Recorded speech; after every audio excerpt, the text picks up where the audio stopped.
प्रधानमंत्री ने जितना लंबा चौड़ा भाषण दिया 1.5 घंटे का, उसका सार क्या है? कुछ नहीं। सच्चाई के कितने नजदीक है? दूर दूर तक भी नहीं है, सच्चाई के नजदीक नहीं है। जो वर्तमान परिस्थिति में देश फंसा हुआ है उसके विषय में आप चाहे जितनी घोषणाएं करते रहिए, आप कहिए कि 100 लाख करोड़ रुपए इंफ्रास्ट्रक्चर में इन्वेस्टमेंट करने की बात है, लेकिन क्या प्रधानमंत्री इस देश की जनता को यह बताएंगे कि जो 1702 प्रोजेक्ट आपके चल रहे हैं, आज की स्थिति में वो प्रोजेक्ट आपके लगभग 3 साल डिले हो चुके हैं, और जिसकी वजह से उनकी जो कॉस्ट है वो कॉस्ट 4 लाख करोड़ रुपए बढ़ चुकी है। बताएं प्रधानमंत्री, अगर सारी आप बात बताने की बात कर रहे हैं, यूं तो मैं कितना भी बड़ा बड़ा बता दूं, कितना भी झूठ का आडंबर जितना मन में आए उतना सारा खड़ा कर लूं, सच्चाई क्या है? सच्चाई के करीब आप हैं कितने, वो बताइए। नई शिक्षा नीति के विषय में जो उन्होंने चर्चा की कि नई नीति, नई रीति और नई शिक्षा नीति जो वो कह रहे हैं, तो नई शिक्षा नीति में उन्होंने एक बहुत छोटी सी मैं बात बताता हूं। हालांकि प्रधानमंत्री ने तो सिर्फ जो रिसर्च यूनिवर्सिटीज बनेंगी उनका जिक्र किया, जो 300 रिसर्च यूनिवर्सिटी बननी है केवल उनका, जिनको वो पूरी तरह से स्वतंत्र करने वाले, यूं कहो कि जिनको पूरी तरह से उनको जो भी करना है पूरी स्वतंत्रता, ऑटोनॉमी जो है उनको दी जाएगी उन यूनिवर्सिटीज को, जिसमें वो अपने हिसाब से सिलेबस वो करेंगे, अपने हिसाब से फीस करेंगे, सरकार उनको कोई भी पैसे देने वाली नहीं है। तो इससे क्या होगा ये नहीं बताया प्रधानमंत्री ने कि जब आप ये करेंगे तो उसके बाद जब वो फीस अपनी मर्जी से बढ़ाएंगे, वो सब कुछ अपनी मर्जी से करेंगे, तो फीस से जो बोझ पड़ेगा लोगों पे, गरीब व्यक्ति वहां पढ़ ही नहीं सकता, गरीब का बच्चा वहां रिसर्च कर ही नहीं सकेगा। यह बताया नहीं प्रधानमंत्री ने, बतानी चाहिए। किसानों का जिक्र प्रधानमंत्री करते हैं, लेकिन क्या प्रधानमंत्री यह बात बताएंगे कि ये जो 3 अध्यादेश प्रधानमंत्री इस कोरोना के समय में कृषि से संबंधित लेके आए हैं, उनसे ये सारी की सारी व्यवस्था की जा रही है कि ये जमीन जो किसानों के पास है ये किसी तरह से कॉर्पोरेट्स के हाथ में चली जाए, उनके लिए रास्ता खोला जा रहा है। वो किसानों के लिए रास्ता नहीं खोला गया, कह रहे किसान को हर बंधन से मुक्त कर दिया।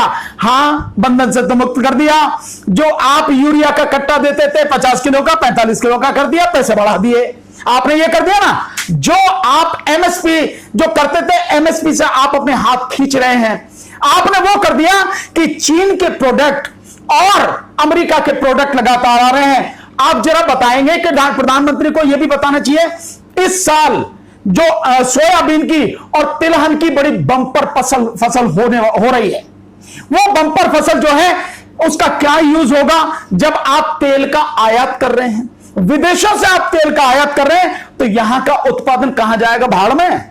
बताएं ना इसको कि किसानों की कैसे मदद करेंगे आप।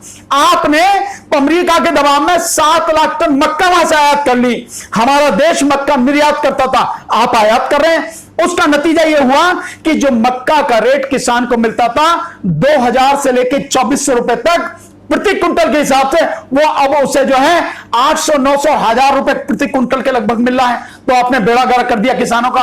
तो कर क्या रहे हैं? क्या प्रधानमंत्री ये बताएंगे?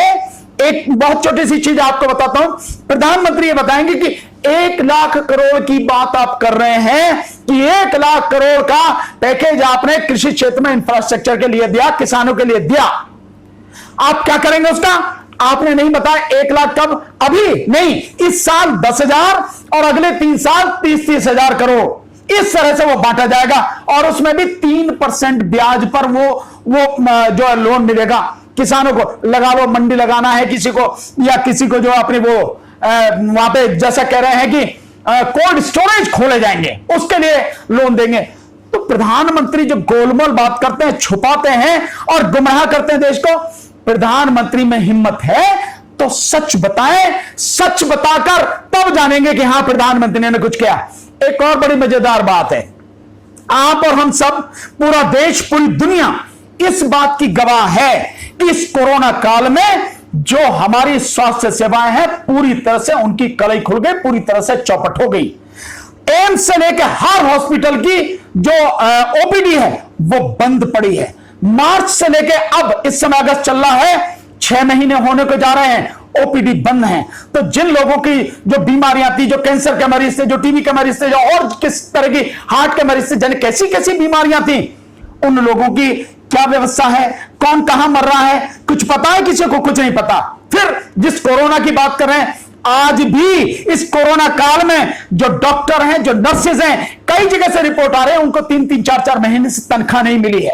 ये रिपोर्ट आ रही है। सुप्रीम कोर्ट को आदेश देने पड़ने के इन दो। दिल्ली का हाल आपने देखा, जो हिंदुराव हॉस्पिटल और जो और भी जो हॉस्पिटल है, लेडी हार्डिंग हॉस्पिटल है, जहां उनको सैलरी नहीं दी गई 3-3, 4-4 महीने की। इसके अलावा जो पीपीई किट है, जो मास्क है और जो सारी चीजें हैं, वो सारे जो डॉक्टर्स हैं, जो नर्सेज हैं, जो पैरामेडिकल स्टाफ है, जो सुरक्षा कर्मी हैं, जो हमारे सफाई कर्मी हैं, उन सबको वो सारी चीज उपलब्ध हो पा रही?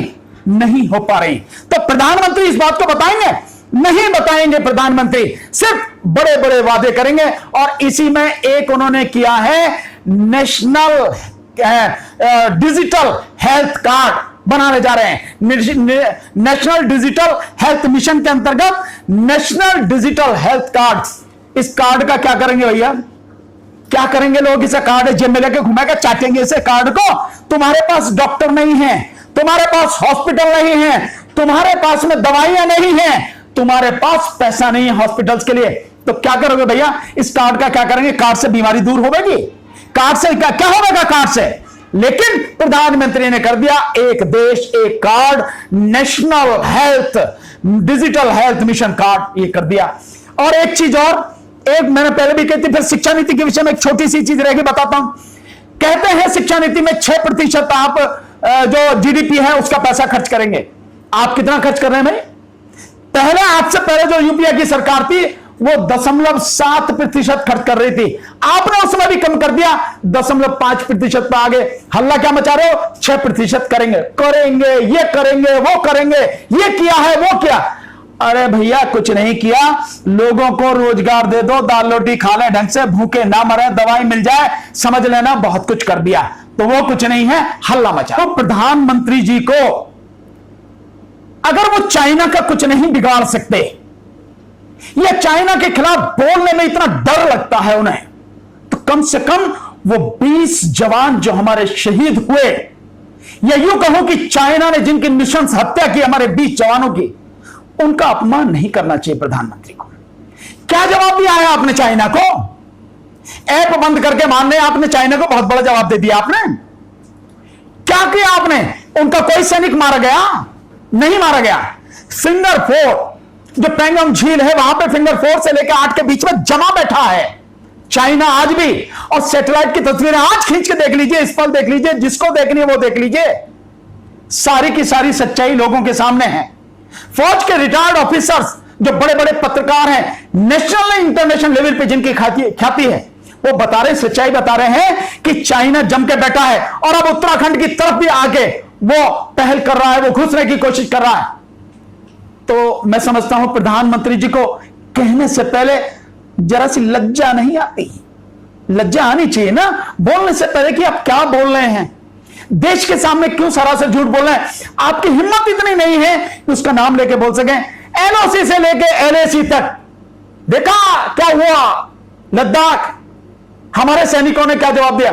अरे सैनिक तो हमेशा ही जवाब देते हैं। सैनिक तो हमारे देश के इतने बहादुर हैं, इतने जांबाज हैं कि अपनी जान को हथेली पर रखकर देश की रक्षा के लिए हमेशा कुर्बान होते रहे। तुम क्या कर रहे हो? तुम नेतागिरी क्या कर रहे हो? तुम्हारी लीडरशिप क्या है कि 20 जवान जो शहीद हुए उनका क्या हो? कोई जवाब नहीं दिया कि विस्तारवादी जिनकी नीति है, विस्तारवाद, और ये विस्तारवाद नहीं, ये कहो कि चीन की जो विस्तारवादी नीति है कभी इसमें जो सफल नहीं होगा, हम होने नहीं देंगे। और जो हमारे 20 जवान शहीद हुए हैं उनका बदला लेंगे हम। चीन को कीमत चुकानी पड़ेगी। दीजिए ना ऐसे जवाब। कुछ भी नहीं है कि प्रधानमंत्री झूठ बोलने में माहिर है।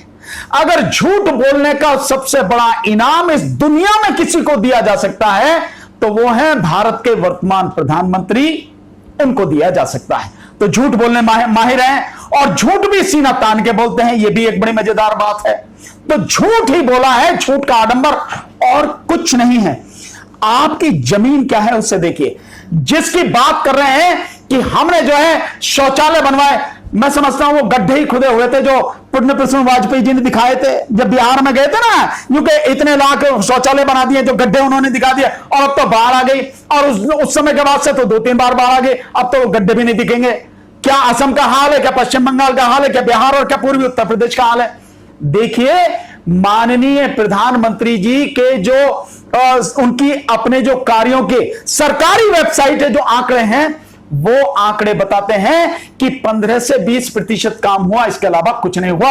और अब तो उस स्थिति में भी नहीं है, क्योंकि अभी जो लेटेस्ट रिपोर्ट आई है, जो बजट इस साल का सरकार ने बनाया था वो बजट खत्म हो चुका है। इन 4 महीनों में सरकार के पास 1 पैसा नहीं है जो आने वाले जो काम है उसके लिए 1 पैसा भी आवंटित कर सके, इसलिए वो सारे के सारे बंद कर दिए गए, इसलिए प्रोजेक्ट डिले हो रहे हैं। एक और आपको मजेदार बात बताता हूं, प्रधानमंत्री ने अभी 3 दिन पहले बटन दबाया ना कि उनके 8.5 करोड़ किसानों के खाते में पैसे, देखा बटन दबाते ही, कहा ना उन्होंने, देखा इधर बटन दबा फट देसी, कैसे चले गए 8.5 करोड़ के खाते में जो पैसे जाने थे। सच्चाई यह है कि उसी प्रधानमंत्री जी के सरकारी वेबसाइट पर ही जो 8.5 करोड़ खाते में पहुंचने की बात कर रहे हैं, वो मात्र वेबसाइट के अनुसार 6.5 करोड़ किसानों के खाते में पहुंचे हैं, 2 करोड़ के में तो पहुंचे नहीं है। और मध्य प्रदेश की तो हालत यह है, जहां पे बीजेपी की सरकार, वहां तो मात्र 10% लोगों के खाते में पहुंची। यह सच्चाई है। तो प्रधानमंत्री चाहे जितना कह लें, बड़ी बड़ी लंबी, क्योंकि फेंकने में उनका कोई मसानी नहीं है, पूरी तरह से फेंकते हैं, इसलिए कई लोग उन्हें फेंकू भी बोलते हैं। तो फेंकू जी महाराज, फेंक रहे, जो मन में आ रहा कह रहे हैं। लेकिन क्या माननीय प्रधानमंत्री जी सच्चाई के करीब कभी 2 मिनट के लिए खड़े होकर बता सकेंगे कि यह सच है? राहुल गांधी जी बिल्कुल ठीक कह रहे हैं, मैं उनके विचार से पूरी तरह सहमत हूं कि इस मीडिया को वाकई में जो सच्चाई दिखानी थी और देश को जगाना था, देश को आगाह करना था और सरकार को आगाह करना था, सरकार से सवाल पूछने थे। वो सरकार से सवाल न पूछ के सरकार के झूठ को ही जनता के सामने पेश कर रहा है, उसकी भारी कीमत चुकानी पड़ेगी। ये बिल्कुल सच है, क्योंकि वो लगातार चीन तैयारी कर रहा है, लगातार घुस रहा है, और जिस तरह के हालात इस समय देश के हैं उसमें कुछ भी हो सकता है।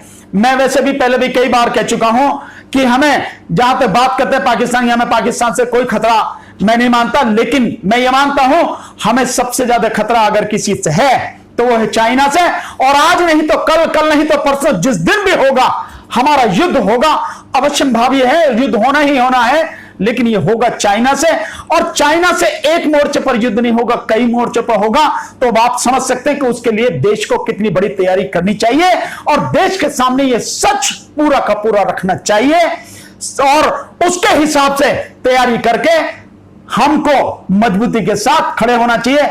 जब पूरा देश सरकार के साथ में है, अपने जो चाहे राजनीतिक विचार हो चाहे कोई और विचार हो, उन सबको साइड में रख के पूरा देश, हर पार्टी, हर संगठन, हर व्यक्ति जब सरकार के साथ इस मसले पर खड़ा है साथ में, तो सरकार को, प्रधानमंत्री को डर कैसा? लेकिन अफसोस, इस सब के बावजूद भी प्रधानमंत्री लगातार देश को सच नहीं बता रहे हैं और गुमराह कर रहे हैं, और सबसे ज्यादा देश को खामियाजा इस बात का भुगतना पड़ रहा है जब प्रधानमंत्री ने 19 तारीख को कहा था कि देश की, ना तो देश की सीमा में कोई घुस आया है, ना कोई घुसा हुआ है, और ना ही हमारी कोई पोस्ट किसी दूसरे के कब्जे में है, जिसका चीन ने भरपूर फायदा उठाया और जिसका खामियाजा देश भुगत रहा है।